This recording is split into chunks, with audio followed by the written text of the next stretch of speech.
Hello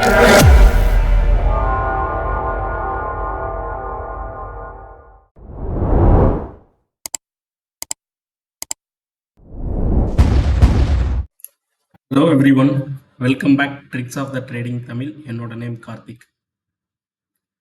இந்த வீடியோவில் ஜனவரி 4th week, ஆக்சுவலாக இந்த வீக்கில் வந்து மொத்தமே ஒரு 3 ட்ரேடிங் செஷன் தான் இருந்தது. 23, 24, 25. ஸோ இந்த 3 நாள் என்ன ஸ்டாக் வந்து டார்கெட் ஹிட் ஆனது, அதாவது ப்ரியராக நம்ம இதுக்கு முன்னாடி கொடுத்துருந்த ஸ்டாக்கு, ப்ளஸ் வந்து ஜனவரி 29th 5th வீக்னு கன்சிடர் பண்ணிக்கலாம். ஸோ அந்த 5th வீக்கில் என்ன ஸ்டாக் வந்து ஃபோக்கஸ் பண்ணலாம் நியூ என்ட்ரி போகிறதுக்காக அப்படிங்கிறத மட்டும் இந்த வீடியோவில் பார்த்துடலாம். ஸோ ஸ்கிப் பண்ணாமல் பாருங்கள், ஏன்னா நான் டார்கெட் ஹிட்டான ஸ்டாக் வந்து நான் சொல்கிறேன் அப்படின்னா அதில் வந்து நான் என்ன ரீசனுக்காக என்ட்ரி எடுத்திருந்தேன் அப்படிங்கிற விஷயத்தையும் கொஞ்சம் கிளியராக எக்ஸ்பிளைன் பண்ணுவேன். சேம் டைம் வந்து டார்கெட்டு நான் ஏன் இந்த ரேஞ்சு ஃபிக்ஸ் பண்ணேன் அப்படிங்கிற ஒரு விஷயத்தையுமே நான் வந்து கொஞ்சம் மென்ஷன் பண்ணுவேன். ஸோ பிகினராக இருக்கவங்களுக்கு வந்து இந்த ஒரு சில பாயிண்ட் எல்லாம் வந்து கண்டிப்பாக யூஸ்ஃபுல்லாக இருக்கும். ஸோ கொஞ்சம் ஸ்கிப் பண்ணாமல் பாருங்கள். டோட்டலாக இந்த வீக்கில் வந்து 2 ஸ்டாக் வந்து நான் ப்ரியராக கொடுத்துருந்து டார்கெட் ஹிட் ஆனது. ஃபர்ஸ்ட் வந்து பார்த்தோம் அப்படின்னா ஜேகே லக்ஷ்மி சிமெண்ட்டு.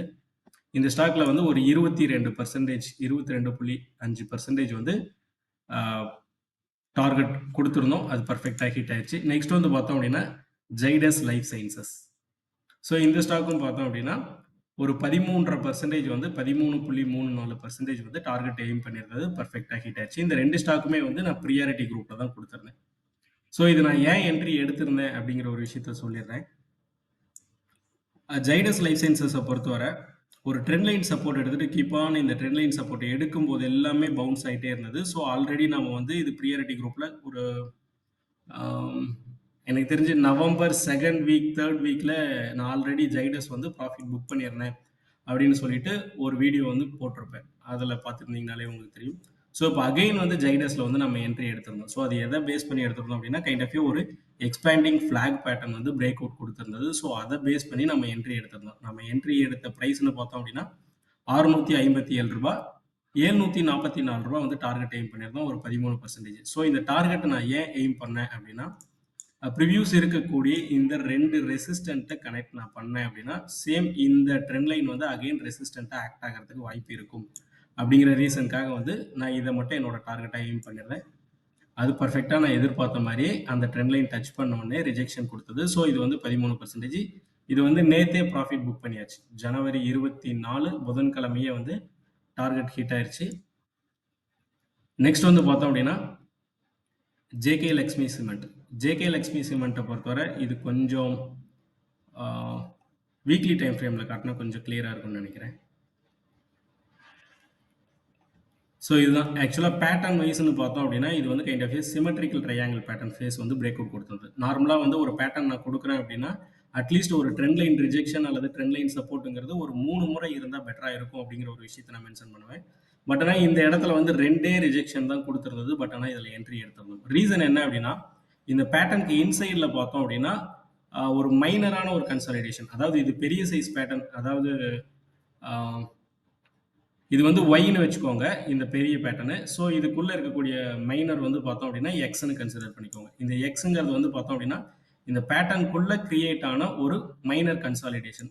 ஸோ இந்த பேட்டர்ன் வந்து ஆல்ரெடி பிரேக் அவுட் கொடுத்துருந்தது. ஸோ இதோட புல்லிஷ்னஸ் கண்டினியூ ஆகும் அப்படிங்கிறது ஃபர்ஸ்ட் பாயிண்ட். ரெண்டாவது பாயிண்ட் வந்து இதில் 2 ரிஜெக்ஷன் இருந்தாலுமே கூட கன்சிடர் பண்ணலாம் அப்படிங்கிற ஒரு ரீசன் வந்து நான் எடுத்தேன். அது மட்டும் இல்லாமல் இந்த இடத்துல பார்த்தோம் அப்படின்னா ஒரு ஹிடன் லெவலில் ஒரு ரெசிஸ்டன்ட் ஒரு சப்போர்ட் இருந்தது. ஸோ இந்த ரெசிஸ்டண்ட்டை பிரேக் பண்ணிட்டு ஸ்டாக் வந்து ஒரு நல்ல ஒரு ஸ்ட்ராங்கான ஒரு புல்லிஷ்னஸ் கிரியேட் பண்ணுது. ஸோ அந்த ரீசனுக்காக வந்து இது நான் என்ட்ரி எடுத்திருந்தேன். 780 அப்படிங்கிற ப்ரைஸ் ரேஞ்ச் வந்து என்ட்ரி, 956 அப்படிங்கிறது வந்து டார்கெட் எய்ம் பண்ணியிருந்தேன். ஸோ நான் ஜைடஸ்ல சொல்லியிருந்த மாதிரியே தான் இந்த ஸ்டாக்லையுமே பார்த்தோம் அப்படின்னா அப்சைடில் வந்து ஒரு ஸ்ட்ராங்கான ஒரு ரெசிஸ்டன்ட் லைன் வந்து இருந்தது. ஸோ இதை கன்சிடர் பண்ணி கரெக்டாக இந்த லைன் வரைக்கும் மட்டும்தான் என்னோட டார்கெட் நான் எய்ம் பண்ணியிருந்தேன்.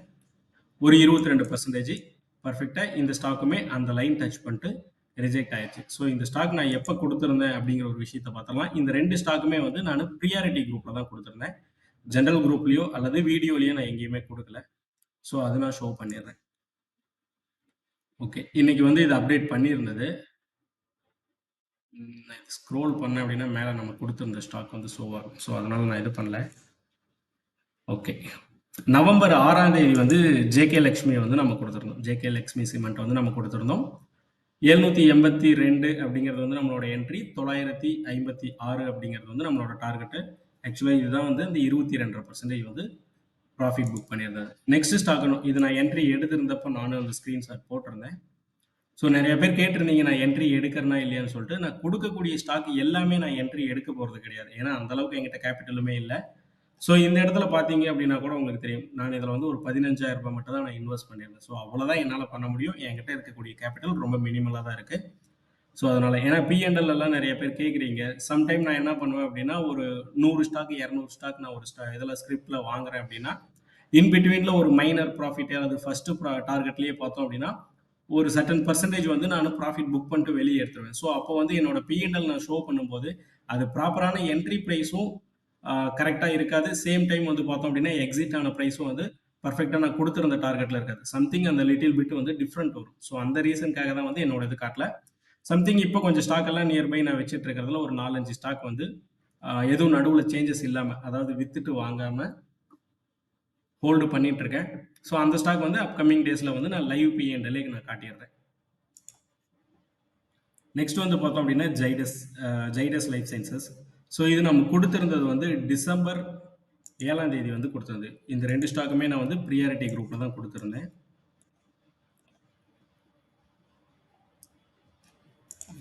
டிசம்பர் 7ஆம் தேதி வந்து நம்ம கொடுத்துருந்தோம். 657 ரூபாய் என்ட்ரி, 744 ரூபாய் நம்மளோட target.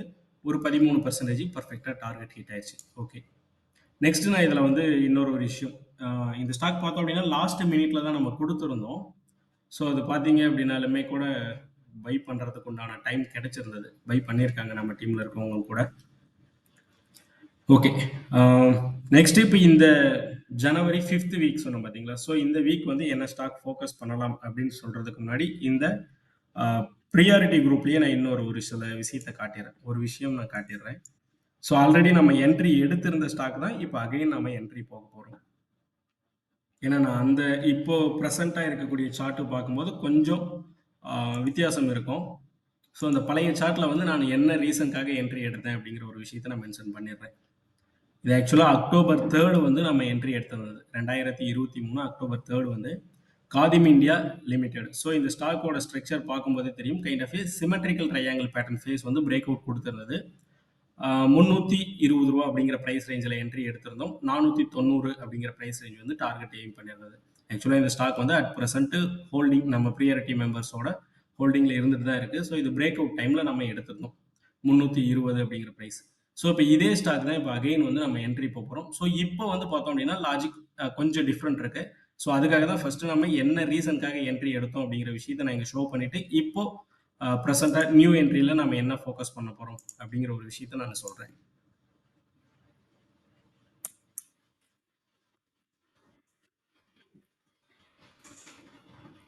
Khadim India limited. So நான் அது வீக்லி டைம் ஃப்ரேமில் ஷோ பண்ணியிருந்தேன். ஸோ நான் அதையே இப்பயும் இங்கேயும் காட்டிடுறேன். சேம் இந்த symmetrical triangle pattern phase break out கொடுத்துருந்தப்போ இந்த 320 அப்படிங்கிற ப்ரைஸ் ரேஞ்சில் வந்து நம்ம என்ட்ரி எடுத்துருந்தோம்னு சொன்னோம் பார்த்தீங்களா. ஸோ இந்த ஸ்டாக் பிரேக் அவுட் கொடுத்துட்டு இன்னும் நம்மளோட டார்கெட் வந்து ரீச் ஆகல. இந்த 490 அப்படிங்கிற ப்ரைஸ் ரேஞ்ச் வந்து இன்னும் டார்கெட் ரீச் ஆகல.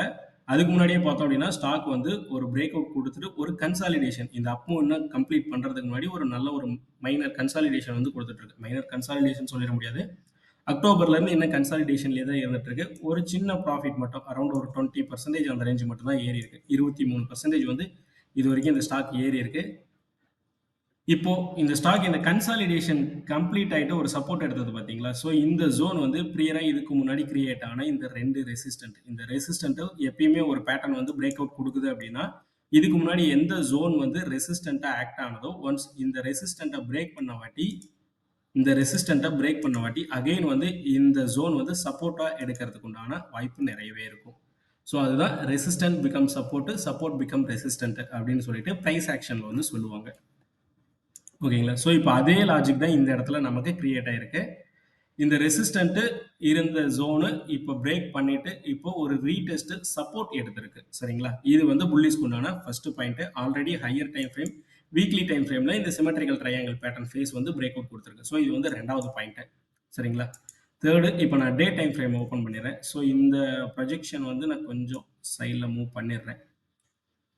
ஓகே, இப்போ இந்த ஜோன் பார்த்தோம் அப்படின்னா kind of a descending triangle pattern phase வந்து பிரேக் அவுட் கொடுத்துருக்கு. அப்சைடில் ரெசிஸ்டன்ட்னு பார்த்தோம் அப்படின்னா 1 2 3 முறை ரெசிஸ்டன்ட் பர்ஃபெக்டாக இந்த ட்ரெண்ட் லைனில் ஆக்ட் ஆயிருக்கு. சப்போர்ட் ரேஞ்சுன்னு பார்த்தோம் அப்படின்னா ப்ரியராக இதுக்கு முன்னாடி நம்ம சொல்லியிருந்தேன் அந்த ப்ரைஸ் ஜோன் வந்து சப்போர்ட். சரிங்களா? இப்போ அந்த ஜோனில் ஆல்ரெடி நமக்கு வந்து இதுக்கு முன்னாடி ரெசிஸ்டண்ட்டாக இருந்தது, இப்போ பிரேக் அவுட் கொடுத்துருக்கு. இது வந்து நமக்கு அந்த பாயிண்ட், அந்த ஃபர்ஸ்ட் ஒரு 2 பாயிண்ட் சொன்னோம் பார்த்தீங்களா, அதோட கண்டினியூட்டி தான் இது. ஸோ இப்போ அதே ஜோன் வந்து அகைன் சப்போர்ட் எடுத்திருக்கு, 2 முறை சப்போர்ட் எடுத்திருக்கு. இப்போ இந்த 4th டைம் இந்த ரெசிஸ்டண்ட்டை பார்த்தோம் அப்படின்னா 4th டைம் பிரேக் அவுட் கொடுத்துருக்கு. ஸோ இது வந்து ஃபர்தர் அப் மூவ், இந்த ட்ரெண்டோட கண்டினியூட்டி இன்னும் இருக்கும். இந்த மைனர் கன்சாலிடேஷன் வந்து கொடுத்துட்டு இது இன்னும் ஃபர்தர் அப் சைடில் தான் மூவ் ஆகும் அப்படிங்கிறது என்னோட எக்ஸ்பெக்டேஷன். ஸோ ஆல்ரெடி நம்ம பழசு எதிர்பார்த்துட்டு இருக்கக்கூடிய டார்கெட் வந்து ஒரு 53.50%. சரிங்களா? இப்போ நியூ என்ட்ரி ட்ரை பண்ணுறீங்க அப்படின்னா ஆல்ரெடி ஹோல்டிங் பண்ணிட்டு இருக்கவங்க ப்ரியாரிட்டி மெம்பர் பார்த்தீங்க அப்படின்னாலும் கூட ஓகே. டார்கெட் மட்டும் கொஞ்சம் எக்ஸ்டெண்ட் பண்ணிக்கலாம் நம்ம. சரிங்களா? ஸோ இதுக்கு ஸ்டாப் லாஸ்னு பார்த்தோம் அப்படின்னா இந்த ப்ரியராக இதுக்கு முன்னாடி இருக்கக்கூடிய சப்போர்ட் ரேஞ்சுக்கு கீழே வைக்கிறது பெட்டராக இருக்கும். பட் ஆனால் ஒரு 1:2 ரிஸ்க் ரிவார்ட் ரேஷியோவில் நாம இதுக்கு முன்னாடி இருக்கக்கூடிய இந்த பழைய டார்கெட் வந்து எய்ம் பண்ணுவோம். சரிங்களா? ஒரு 14% வந்து ஸ்டாப் லாஸ். ஒரு 335 ரூபாய்க்கு கீழே டே க்ளோஸ் வந்தது அப்படின்னா எக்ஸிட் ஆயிடலாம். டார்கெட்னு பார்த்தோம் அப்படின்னா 490 ரூபாய். இது வந்து ஃபர்ஸ்ட் டார்கெட்டு. 2வது டார்கெட்னு பார்த்தோம் அப்படின்னா நம்ம ஒரு 582 ரூபா வரைக்கும் எய்ம் பண்ணலாம். 1:3.5 ரிஸ்க் ரிவார்ட் ரேஷியோவில் இந்த ஸ்டாக் வந்து நம்ம ப்ளே பண்ணலாம். ஒரு 14% ஸ்டாப் லாஸ், ஒரு 48% வந்து டார்கெட்டு. 582 ரூபா அப்படிங்கிறது நம்மளோட டார்கெட்டு. ஸோ இது வந்து என்னோட வியூ மட்டும்தான். பிஃபோர் நீங்கள் இன்வெஸ்ட் பண்ணுறதுக்கு முன்னாடி ஒன்ஸ் நீங்கள் அனலைஸ் பண்ணிவிட்டு இன்வெஸ்ட் பண்ணுறது பெட்டராக இருக்கும். நான் வந்து செபி ரிஜிஸ்டர்டு அனலைசர் கிடையாது. நான் ஃபுல் அண்ட் ஃபுல் வந்து டெக்னிக்கல் மட்டும் தான் ஃபாலோ பண்ணிகிட்ருக்கேன். இது வந்து என்னோட வியூவில் நான் ஜஸ்ட் ஒரு சஜஷனாக மட்டும் தான் கொடுத்துட்ருக்கேன். நீங்கள் ஃபஸ்ட்டு இன்வெஸ்ட் பண்ணுறதுக்கு முன்னாடி அனலைஸ் பண்ணிவிட்டு இன்வெஸ்ட் பண்ணுறது பெட்டராக இருக்கும். So thank you, by.